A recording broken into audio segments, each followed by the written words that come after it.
Hello மைனி மக்களே, எல்லாரும் எப்படி இருக்கீங்க? இன்றைய நாள் அனைவருக்கும் சிறப்பான நாளா அமைய வாழ்த்துக்கள். இத இன்னைக்கு ஷேர் பண்ணணும்னு தோணுச்சு. இந்த வரிகள ஷேர் பண்ணணும்னு தோணுச்சு. யாராவது நமக்கு இத நினைவு கூர்ந்துட்டே இருந்தா நல்லாயிருக்கும். இது எல்லாருக்குமே நமக்கு தெரியும், புரியுது. ஆனா அப்பப்ப மறந்துடுறோம். ஸோ இன்னைக்கு உங்களுக்கு நான் ஷேர் பண்றேன். கேட்கலாமா? வாங்க கேட்போம். எது நடந்ததோ அது நன்றாகவே நடந்தது. எது நடக்கிறதோ அது நன்றாகவே நடக்கிறது. எது நடக்க இருக்கிறதோ அதுவும் நன்றாகவே நடக்கும். உன்னுடையதை எதை இழந்தாய்? எதற்காக நீ அழுகிறாய்?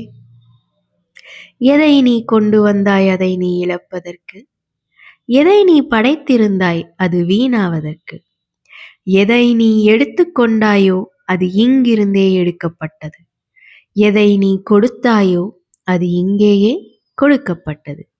எது இன்று உன்னுடையதோ அது நாளை மற்றொருவருடையதாகிறது. மற்றொரு நாள் அது வேறொருவருடையதாகும். இதுவே உலக நியதியும். இது நமக்கு தெரியும். ஆனா நம்ம அப்பப்போ ஓடுற வேகத்துல மறந்துடுறோம். ஓடுற வேகத்துல ஈகோ, ஓடுற வேகத்துல பொறாமை, ஓடுற வேகத்துல சுயநலம், இந்த மாதிரி நிறைய விஷயங்கள், ஓடுற வேகத்துல கோபம் நிறைய பார்க்குறோம். அப்போ இந்த விஷயத்த மறந்துடுறோம். அப்பப்போ இதை நினைவு கூர்ந்துக்கோங்க. எதுவுமே நிரந்தரம் இல்லை. எதுவுமேங்க. நம்ம நினச்சிட்டு இருக்கோம் நான் நினச்சது தான் இங்கே நடக்குது. நம்ம ஆல்ரெடி ஒன் ஆஃப் த எபிசோடில் கேட்ட மாதிரி நம்மெல்லாம் வெறும் பப்பச்சு தான்.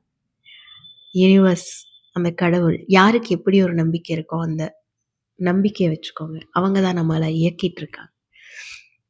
எதுவுமே நம்மளது இல்லை. அப்படியே போராடி இன்னைக்கு நம்மளுதுன்னு வாங்கினாலும் அது நாளைக்கு வேறொருத்தரோடது. அதுக்கு எதுக்குங்க இன்னைக்கு போராடும்? எதுக்கு சண்டை? எதுக்கு ஈகோ? எதுக்கு அந்த மனக்கசம்? இருக்கிறது ஒரே ஒரு வாழ்க்கை.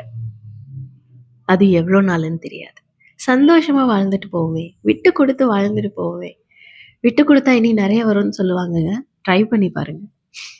நல்லது நினைச்சா அதுவும் நிறைய வரும்னு சொல்லுவாங்க. ட்ரை பண்ணி பாருங்க. ட்ரை பண்ணி தான் பார்ப்போமே, என்ன குறைஞ்சி போயிட போகிறோம்? அப்போ தானே நாளைக்கு வர நம்ம குழந்தைங்க அதை ட்ரை பண்ணுவாங்க. கொஞ்சம் சிந்தித்து செயல்படலாமா? என்னோட எல்லா எபிசோட்லேயும் நான் முடிக்கிறேன்ல, சிந்தித்து செயல்படுவோம். எல்லாமே இந்த நம்ம ஹோலி புக், நம்ம கீதா சாரம், நம்ம பகவத்கீதை சொன்னது தான். எதுவாக இருந்தாலும் சிந்தித்து செயல்படுவோம். சிந்தித்து செயல்படலாம். எல்லாரும் சந்தோஷமாக இருக்கலாம். மீண்டும் சிந்தித்து செயல்படுவோம்.